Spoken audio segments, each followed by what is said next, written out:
to another edition of our unique NUFC podcast in a week that sees the Toon pit themselves against some of the biggest names and current legends of the game. It's fitting that we have our own legend joining us today, a man who put the super into Mac and was adored from minute one on Gallowgate. Welcome to Black and White with Arab News. So Newcastle United through Malcolm Macdonald, if he's the one to take the kick, with the chance now to score what will be, if it goes in, their very first goal of the season. Remember that their opponents today, Liverpool, have already scored 7. So here's the chance now for the man we spoke about at the beginning of the programme, Malcolm Macdonald, to write his name into the book. 24 minutes and 20 seconds gone, and Malcolm Macdonald, on his debut at St James's Park, scores his first goal and United's first goal. Before we say hi to today's legendary guest, it's time to say hi to our own Arab News footballing legend. It's Super Ali Khaled. How are you, mate? I'm very well, thanks, Pete. How are you? Good stuff. Ali, listen, no surprises last week that NUFC came up short against possibly the best side in the world currently. Yeah, I mean, Liverpool playing obviously really, really well. I think there was a hint of a chance, with the changes that Klopp made, especially I think down the right-hand side.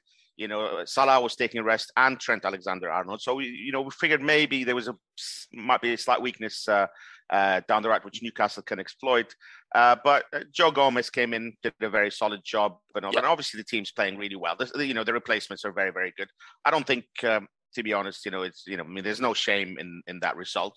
I think there's a lot of Newcastle fans were slightly disappointed that there wasn't like a few more chances. But I think overall it's kind of expected, and I think it's a fair enough result, really. Absolutely. Malcolm, welcome to Black and White with Arab News. In typical Newcastle fashion, it's been quite the season, hasn't it? It certainly has, Peter, yes. And it's generally beyond the wildest dreams of Newcastle supporters here on Tyneside. I think they're all still pinching themselves as to what's going on.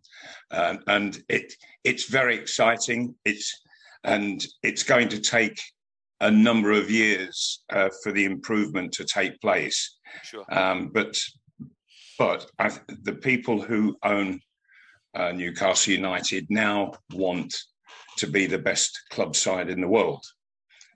Which is unbelievable considering what we went through with the previous owner, where Newcastle United was a financial vehicle to get him to where he wanted to be. It was all about him. Now it's all about Newcastle United and the club going places. And it's going to be great to go along for the ride.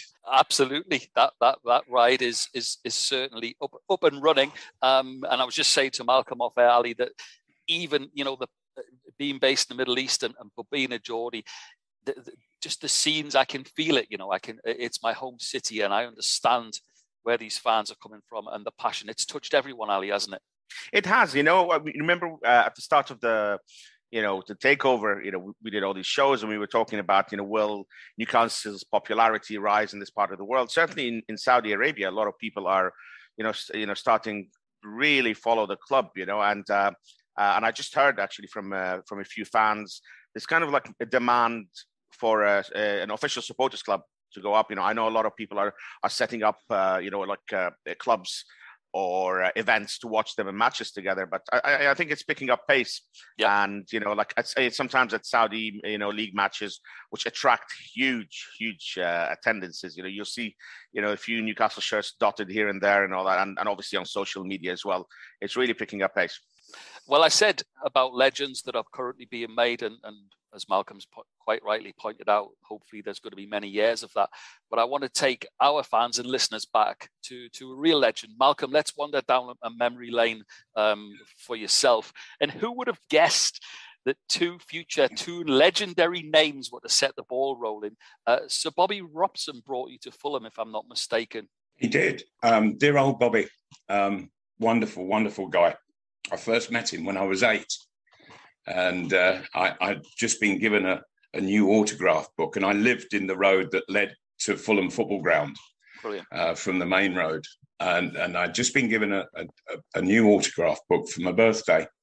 And so I went up to the bus stop, and all the players were coming in on various buses over that short period of time in the morning. And they were all signing my book and having a little chat. You know, they're ever so friendly. And then Bobby Robson got off, and I said, "Oh, Mr. Robson, could I have your autograph, please?" He took my book, handed me his bag, and he marched off. And I've got this ultra heavy kit bag, and I'm just 8 years age, and I am struggling along behind him, and he was talking over his shoulder to me, and he was saying, "Well, do you play, son?" And I'm sort of calling out back over his shoulder, yes, I do. I play for the primary school just up the road, Queen's Manor. He said, "Oh, good lad." He said, "And what position do you play?" And I said, "Well," I said, "it all depends on what's needed." I said, I can play centre half, central midfield. I can play up front, or I can go wide on the left. And he said, "You say wide on the left?" I said, "Yeah, I'm left-footed." "Oh," he said, "you're a rare one." He said, "Every team needs a left foot in it." And he started to give me this lesson on what a left-footed player brings to a team that features mainly right-footed players. And he talked about if it was a right-footed player on the left, then they tend to come inside on their right foot, and it narrows the game down, and there's less space for other players. But if you've got the left foot, you go naturally out to the wide line, and it opens it all up. It makes the pitch massive, and there's plenty of room to get your passing movements going. And we walked the 300 yards from one end, from the bus stop to Fulham football ground, and he never stopped talking. Amazing. And giving me this lesson on the importance of a left foot. And we got to the gate, and he opened the book, signed it, handed it to me, took his bag, and disappeared through. Amazing. And and it was an absolute masterclass in the importance of a left foot in the side. And I've just never ever forgotten that. And of course, I was only 8 years of age, but I felt 6 foot tall. Yeah. Because all of a sudden, I didn't realise just how important I could be in a football team. And so he did my ego well then. He signed me when I was 18, and gave me my first league match. And I actually scored 5 in 6 games for him. Yeah. And I scored 5 in 6. Bobby Robson was sacked and I was dropped. So it all went horrendously wrong from there on. And of course, when I was at Arsenal in 1977, 78, I think, we got to the FA Cup final, and it was Ipswich that we were playing, and Bobby Robson was the Ipswich manager at the time. And so professionally, this was the last time that I had anything to do with him in terms of football, because a bit later he went abroad and stayed there for many, many years until he came back as Newcastle manager. But that day he had a very strong Ipswich side, and they were absolutely magnificent. And I'm hugely disappointed that Arsenal got beat 1-0, but Ipswich were so fantastic on that day, and I couldn't help but admire it. Well, yeah, I was just really pleased for Bobby Robson. Yeah, it was great for him, that he had taken a small club like Ipswich to great things. And the previous person to have done it, of course, was Alf Ramsey. Amazing. Ali, around this time, it was set to enter the 70s. An absolute golden era for the beautiful game, wasn't it? And I know an era that's close to your heart. It is, Pete, because it was the time that I was getting into football as I was a young lad. I was, obviously I lived in Abu Dhabi. So those late 70s, mid to late 70s, it was just, everything was just so, exciting, getting into football, discovering all these things, and obviously like learning how to play football as well. What sticks in my mind are all those cup finals, Malcolm just mentioned the 78 one. I remember that quite well. Roger Osborne, I think, scored the goal, and yes, he did. And the following year, I mean, I know, Malcolm, you didn't play in that one because you were injured, but Arsenal beat Manchester United in the famous 5-minute final when all those goals went in late. I remember those so well. I remember West Ham in 1980. I think it's because we didn't get that much football around here. We got sort of a weekly equivalent of Match of the Day. And it was presented by Barry Davis, but it came like a few days later or a week later. So we'd catch up on all like the previous week's action. But the FA Cup final and the England-Scotland game always came at the end of the season, and we'd watch those, And so it was a very exciting time. And that's how around the time that I got into English football. Amazing. Malcolm, as somebody who had Roy the Rovers delivered to my breakfast table every single week as a young boy, I think that's a pretty good summing up of your Newcastle debut against Liverpool, isn't it? It was written for Roy of the Rovers, wasn't it, your debut? It was somewhat, yes. The day started, actually, in an unusual way, that Bobby Moncur, the skipper of Newcastle, he had a book out. And so 3 or 4 players joined him for a signing session in the local bookshop in Newcastle, and so I remember I'd been at Luton Town, where 2 people was a crowd, and I've arrived at the shop. There was a queue that was 800 people. And I thought, oh my word, there's more in this queue for a book than we used to get for some of the games, for heaven's sake. And so we sat there for about 3 hours, just signing. And then we departed the shop. We had a quick bowl of pasta somewhere, and then walked up to the ground. And it was very interesting for me, because the atmosphere that was being generated in the streets of Newcastle as we walked up to the ground, it was absolutely electrifying. And I think that, and of course, what's happening now is very, very similar indeed.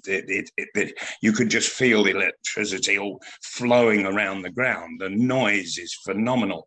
And so that, I think, as much as anything, I found quite inspiring. And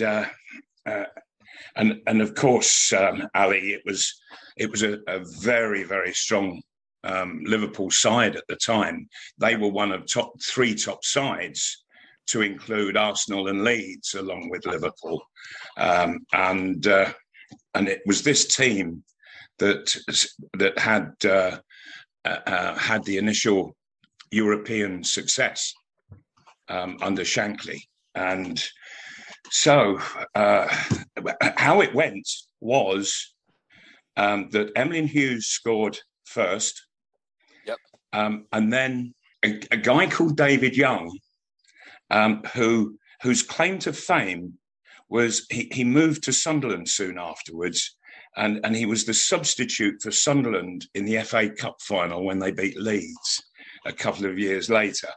And he was fouled by Kevin Keegan, of all people, in the penalty area. And so I took the penalty, and that went in.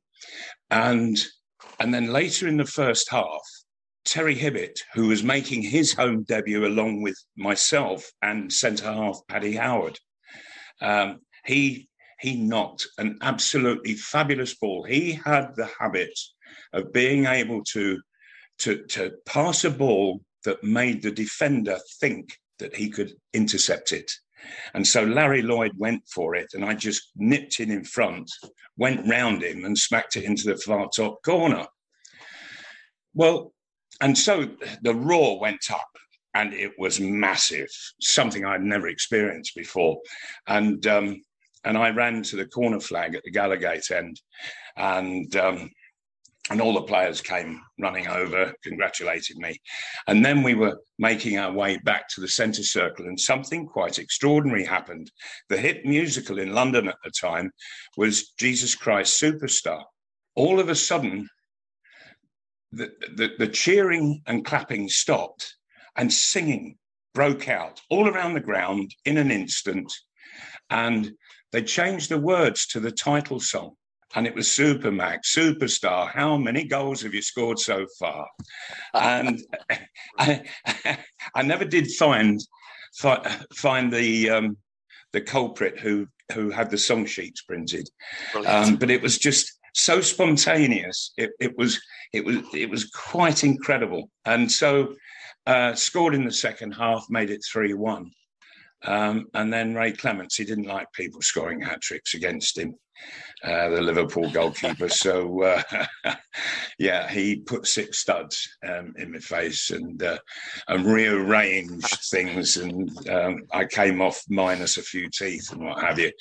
But anyway, that's football for you. It was a hero's performance, absolutely incredible. Well, yes. And it was an extraordinary day, but of course, having been knocked out by Ray Clements' boot, I didn't remember much about it at all. Thank heavens it was televised and it was on the Sunday football programme, and I was able to sit down and sort of just see it played back, and I realised, just what kind of a day it had been, and it was quite fantastic. Absolutely incredible, amazing, amazing, and to have such detailed memory as well is incredible. I think, there are certain players that they play, and all of a sudden the crowd, as a fan speaking, you just know instantly from the first moment, going to be a hero, going to be a legend. Speaking of legends, Ali, the reporter that day was one John Gibson for the local paper, a man recently on our show. And as Malcolm says, Ali, look at the names in that Liverpool side that day. Yeah, I mean, just thinking back, around that era, which is obviously just before I started watching football. But I look back on it, and like the Liverpool team, he's already mentioned Ray Clements, Emily Hughes. I think back to the cup final a couple of years later, of course, and there was, Stevie Highway, Keegan, Toshak, and, Shankly's second great team. We don't talk about that one much in our house, funnily enough. Yeah. I know if I should have brought that up. But I always, do you know what? I always remember, once I started looking back and gathering as much information and about football, was my mind was blown. As a little kid, that Alan Kennedy and Terry McDermott had played for Newcastle in that match. Because I was, I was like, hey, they play for Liverpool. Obviously I was very young at the time, but I mean, that was Shankly's. And don't forget that FA Cup final was Bill Shankly's last ever competitive game for Liverpool as well. Yes, it was. Brilliant. Yes, he didn't know it at the time, though. He didn't know it at the time. Yeah, no, but yes, it was. I always remember him. I was down on my haunches at the after the final whistle, and sort of just couldn't get my head around how poorly we had played, and I was sort of deep in thought, and he came over.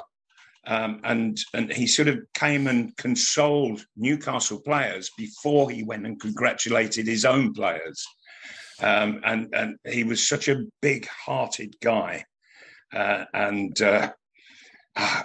He just lived and breathed Liverpool Football Club. Amazing. It was quite extraordinary. Absolutely. Quite extraordinary. Okay, Malcolm, up to more recent times. We've mentioned it already, and you've mentioned it properly. It seemed like the last regime, they didn't like opinions from respected Tyneside legends such as yourself. Do you think it was too close to home for the likes of Steve Bruce and co? And I've got to ask you, because this is one thing that has been on my mind. How does a legend like you find out yourself that you're not welcome at the club?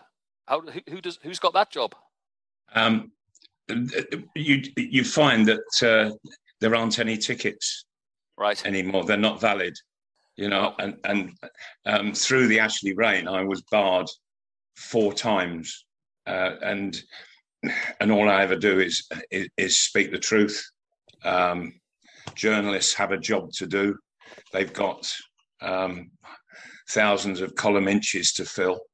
And so, you know, television cameras have their sports programs to get footage for, and so on and so forth. Plus, I was on the radio myself with a program that was Monday to Friday, 2 hours every night. Great show. Dealing with football, but Newcastle, Sunderland, and Middlesbrough in particular, here in the northeast. And all of a sudden, I would just find that tickets weren't on the door for me. And one of the bans lasted 18 months. Incredible. Yeah, absolutely. And also, I think that we were all very well aware, and we were sort of seeing through what was actually going on there, what the truth of it was. Making the truth hurts, Malcolm. That's the problem. Sorry? The truth hurts. That was the problem. Well, it does, yes, yes, and it was making it difficult for them to hide what they were really up to, and the truth of it was that Newcastle, it was financing companies of Mike Ashley, and it got to a stage where he had had enough out of Newcastle, and was looking to sell, and then of course the football authorities stepped in and sought to stop to stop the deal from going through, which they did for quite a long time. But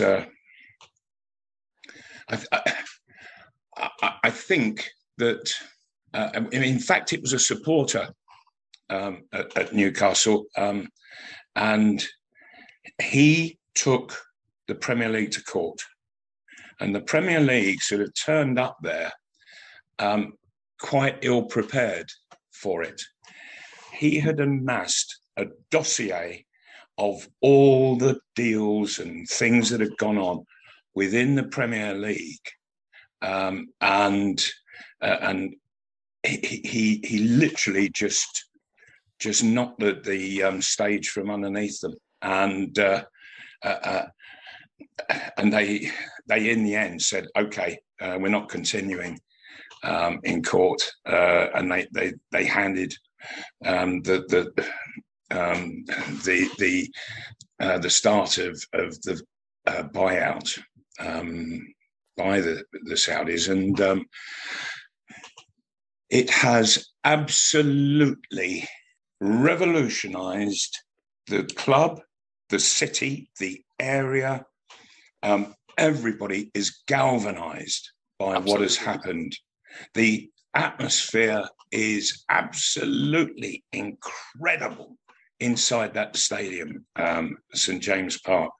I've known great atmospheres in my time, but what's happening now is oh dear me, it really is quite amazing. Malcolm, I wanted to ask you a question. You know, obviously your other club, Arsenal, are doing very well at the moment, looking like they might get back into the Champions League next season. Earlier in the show, you mentioned it's going to take Newcastle a while. You know, it's not going to happen overnight, of course, and all that. But do you see, like, in the next few seasons, Newcastle playing at that level and maybe worrying clubs like Arsenal, Tottenham, Chelsea, by, sort of getting to that level and getting into the Champions League spots? Oh, without a shadow of a doubt. The people who have taken control at Newcastle, they have absolute massive ambition for the club to succeed and to succeed at the very highest levels. And they're not going to sit back in any way. They're constantly pushing all the while. What they did in January, that's revolutionised the club in what they did in the transfer market. The first signing was Trippier from Spain. He left the champions of Europe, the champions of Spain, and came to Newcastle.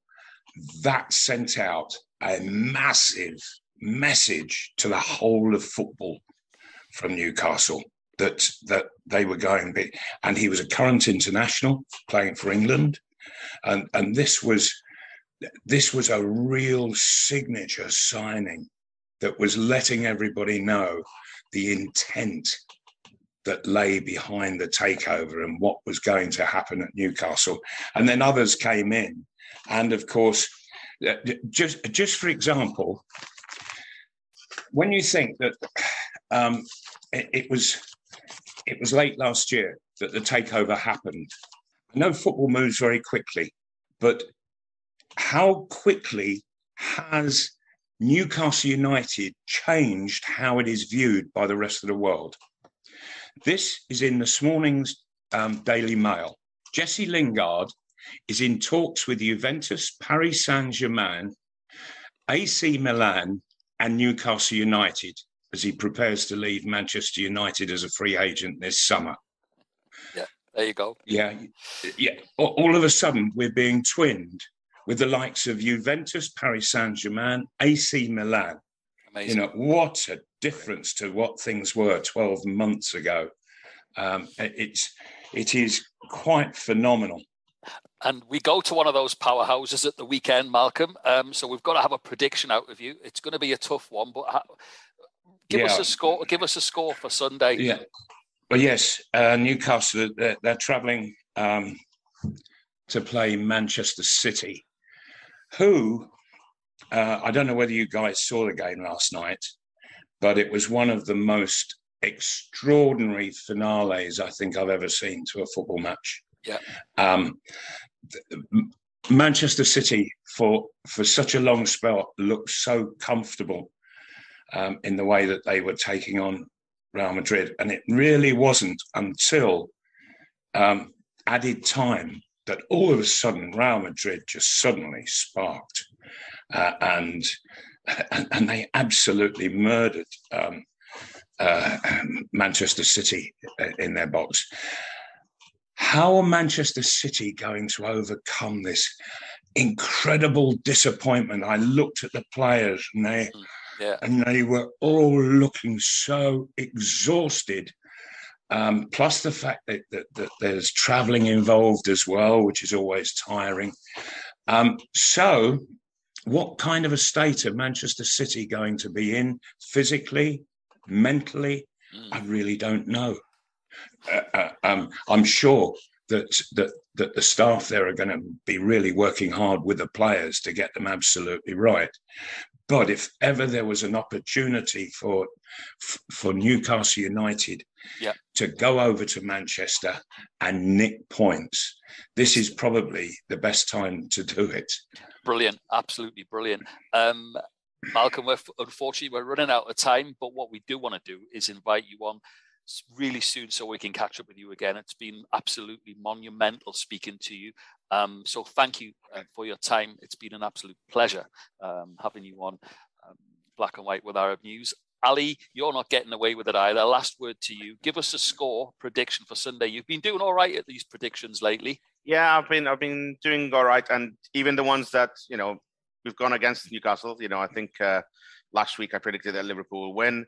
I watched the game yesterday. I still think City, they're massively disappointed. And, as a Liverpool fan, I think, I would love for a Newcastle victory, and I also thinking that they got, they played the extra half hour of extra time, I think might play into Newcastle's hands.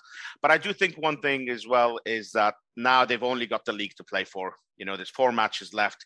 Malcolm said, we don't know what their state of mind it is. They could be very, very tired mentally, or they could be like really sort of focused on this. Yes. Sadly, I think Man City will win. I think it'll be Manchester City 2, Newcastle 1. Heart says Toon, head says City. That's it for another edition of Black and White with Arab News, a monumental edition, by the way. Thanks to Malcolm Macdonald, Supermac. Thanks to him, Ali Khaled, absolutely brilliant. That's it from me, Geordie Pete Redding. How are the lads?